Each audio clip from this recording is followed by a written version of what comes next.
I didn't hear the insult right away. I heard the silence. The house was lit like a postcard, warm yellow bulbs, laughter leaking through windows, the smell of roasted turkey and cinnamon, pretending everything was fine. I parked in the driveway I used to shovel every winter, cut the engine, and sat there for a full breath longer than necessary. Habit, preparation, instinct. Then I opened the garage. Cold air rushed in, sharp and metallic. Oil, dust, old cardboard, and there, on the concrete floor, between stacked boxes and a rusted lawn chair, my son sat inside a sleeping bag that was too thin for November. He wasn't crying. That was the first thing that broke me.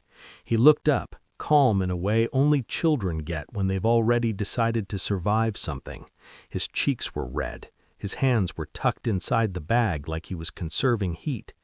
Next to him, on a folding chair, was a paper plate, empty. "There's a note," he said quietly, "on the fridge." I already knew what it would say. I still read it. "He's not welcome at our table. Feed him yourself." No signature. Didn't need one. I folded the paper once, then again, slow, careful, like it might explode. Behind the door, the dining room hummed. Forks clinked. Someone laughed too loud. My mother-in-law's laugh, sharp, triumphant, the sound of a woman who had never lost control of a room and never planned to. I walked back into the garage. My son looked up again, studied my face. He's always done that, reading me like a room before entering it. "Dad," he said. While they were eating, I went into Grandma's bedroom. I raised an eyebrow. Didn't stop him. He leaned closer. "They don't know I took it." He reached into the sleeping bag and pulled out a slim manila envelope, worn, creased, the kind of envelope that's been handled too many times and never thrown away because it's too important to lose. He handed it to me. I opened it, and I smiled. Not because it was funny, because it was final. Inside were copies, deeds, bank statements, trust amendments, emails printed and highlighted in yellow, a handwritten note at the top in my mother-in-law's looping script, in case he ever tries something. She was talking about me. I looked at my son. He was watching closely now. "You did good," I said. I pulled out my phone and made one call. They were still eating when I stepped back into the house, still smiling, still pretending. My mother-in-law sat at the head of the table like a queen who'd already decided who deserved to starve. She looked up at me, eyes flicking past my shoulder, noticed the empty chair. "Where's the boy?" she asked. "Safe," I said. Her mouth tightened, just a fraction. Dinner continued. They had no idea what was waiting for them. It wasn't always like this. There was a time she called me son, a time she insisted I carve the turkey because, in her words, "you have a steady hand," a time she bragged about my promotion to people I'd never met. That was before the divorce, before my wife decided that silence was easier than truth, before her mother decided that control tasted better than reconciliation, before they realized I wouldn't beg to be included. The first betrayal was small, subtle, a shifted holiday schedule, a missed call returned late, documents that took too long to arrive. The second betrayal had teeth. They moved assets, quietly, used my trust in family as leverage, transferred ownership of the house my son was born in, adjusted beneficiaries, filed paperwork I was never meant to see. They thought I was outdated. That's what the CEO hissed at me 2 years earlier when he fired me from the company I helped build. Same tone, same arrogance, same mistake. "You're outdated. We're done here," I'd replied quietly then too. Understood. That was the moment the retirement trust activated its voting rights. By Monday morning, the board convened an emergency meeting. Who just fired the person who owns 76% of the shares? Power doesn't announce itself, it waits. My mother-in-law had waited decades to control everything around her: money, people, narratives. She'd raised her daughter to believe that love was conditional and loyalty was currency. She thought she'd finally won. She forgot one thing: I keep records. That night, after I fed my son and tucked him into the back seat of my car with the heater on full blast, I sat alone and read every page of the envelope. She'd been thorough, I'll give her that.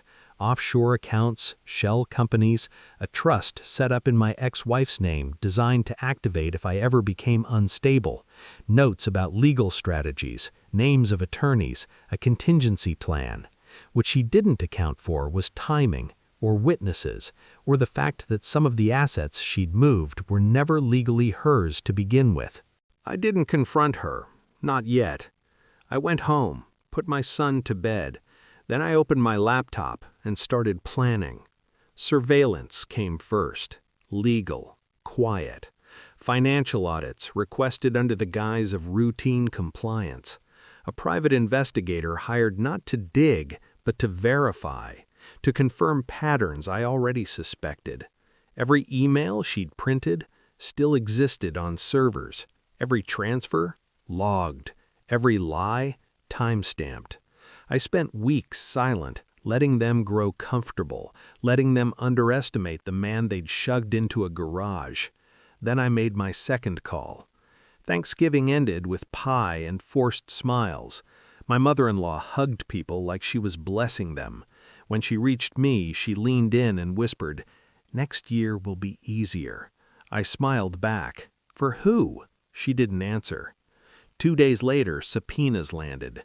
The trust she'd created? Invalid, improperly filed. The attorney who helped her? Disbarred pending investigation. The accounts? Frozen.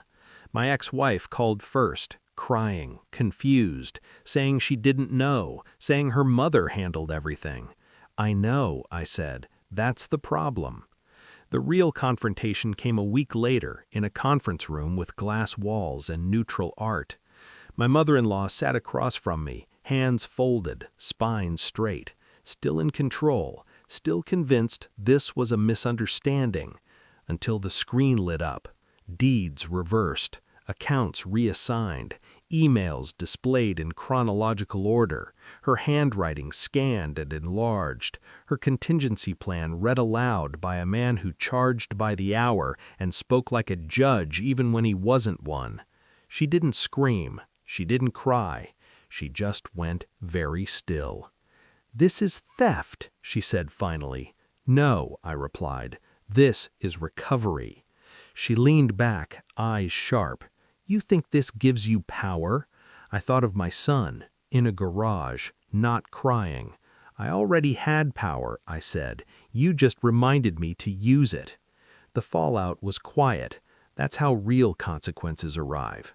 She lost the house, the one she lorded over every holiday. The trust dissolved, her reputation, so carefully curated, fractured under scrutiny. Friends stopped calling, invitations dried up. Control is intoxicating. Withdrawal is brutal. My ex-wife moved into a smaller place. We renegotiated custody, fairly, legally, permanently. She apologized. I accepted it without forgiving her mother. Forgiveness is optional. Justice is not.